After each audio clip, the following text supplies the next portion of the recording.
Hi, welcome to our ninth lesson. In this lesson, we will talk about the attributes.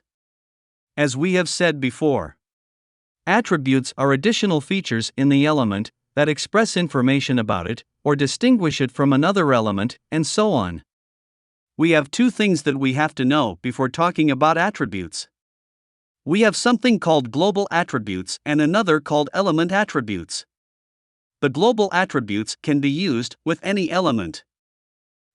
If we search for global attributes for HTML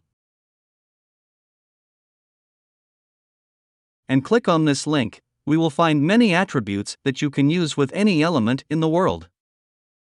For example, we have two paragraphs, and we want to differentiate between them. So we will write in the first paragraph, class 1.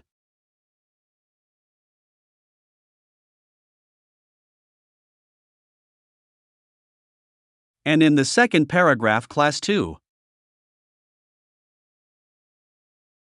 Now we have differentiated between them. And we will talk about the class attribute in the coming lessons. Let's now talk about the element attributes. Let's see some attributes for elements we will talk about in the coming lessons. We will start with the image. If we want to add an image to our web page,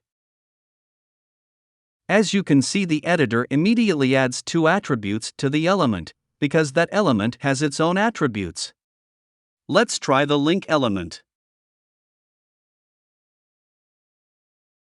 The editor also adds an attribute. You can also use the global attributes with these elements, as we have said it works with all the elements. That's for today. Thank you for watching and see you in the next lesson.